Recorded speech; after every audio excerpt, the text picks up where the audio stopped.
दोस्तों, महाभारत केवल एक ग्रंथ ही नहीं है, बल्कि महाभारत में जीवन के उतार चढ़ाव और सवालों के कई जवाब हैं। इसका हर किरदार अपने विचार रखता है और उस पर दृढ़ता से खड़ा दिखता है और जस्टिफाई करने की कोशिश करता है।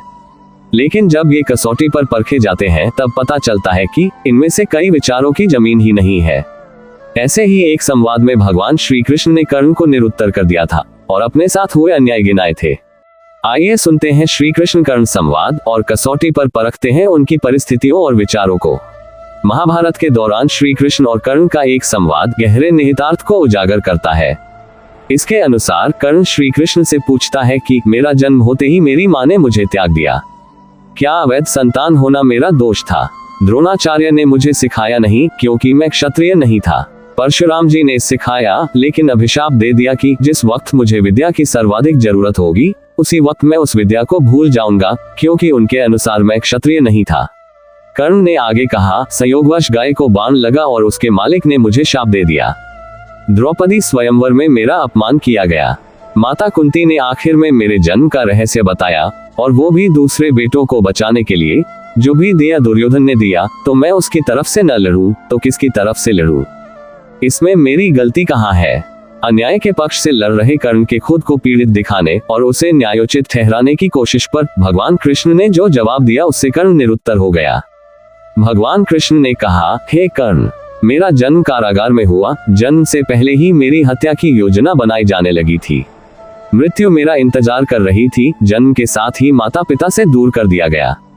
तुम्हारा बचपन खड्ग, घोड़ा, धनुष और बाण के बीच उनकी ध्वनि सुनते बीता, और मुझे ग्वाले की गौशाला मिली, गोबर मिला, खड़ा होकर चलना भी सीख नहीं पाया था। तभी से जानलेवा हमले होने लगे। कोई सेना नहीं, कोई शिक्षा नहीं। लोग ताने देते थे कि उनकी समस्याओं का कारण मैं ही हूँ।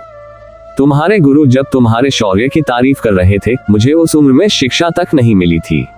मैं जब 16 साल का हुआ तब ऋषि सांदीपनि के आश्रम पहुंच सका।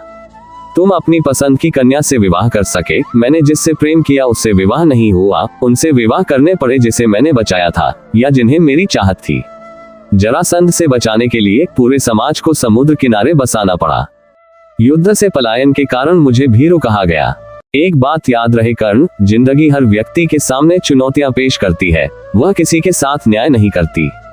दुर्योधन ने अन्याय का सामना किया है तो धर्मराज ने भी कम अन्याय नहीं भुगता। लेकिन सत्य धर्म क्या है तुम जानते हो। कोई बात नहीं, कितना भी अपमान हो, जिस पर हमारा हक हो वो हमें न मिल पाए, पर महत्वपूर्ण ये है कि तुम संकट का सामना कैसे करते हो। रोना धोना बंद करो कर्ण। जिंदगी ने न्याय नहीं किया, इसका मतलब यह नहीं कि तुम्हें अधर्म के पथ पर चलने की अनुमति मिल गई। कृष्ण की इन बातों का कर्ण के पास कोई जवाब नहीं था। वह निरुत्तर हो गया। वह समझ गया था कि कृष्ण क्या कहना चाहते हैं। दोस्तों, जीवन हमेशा संघर्षों से भरा है। ऐसा कोई भी नहीं जो संघर्ष ना कर रहा हो। पल पल में परिस्थितियां बदलती रहती हैं। अभी सुख है, क्या पता अगले पल दुखों का सामना करना पड़े। जब तक जीवित है, जीवन में सफलताएं असफलताएं आती रहेंगी। सुख दुख जीवन का एक अंग है। ये सबके हिस्से में किसी ना किसी रूप में जरूर आता है। असली योद्धा वही है जो इन सभी से विचलित नहीं होता है। वो शिकायत नहीं करता बल्कि समाधान निकालता है। उम्मीद करता हूं कि आपको यह वीडियो पसंद आई होगी। वीडियो को लाइक, सब्सक्राइब और शेयर जरूर करें। मिलते हैं अगली वीडियो में, तब तक के लिए अपना ख्याल रखें।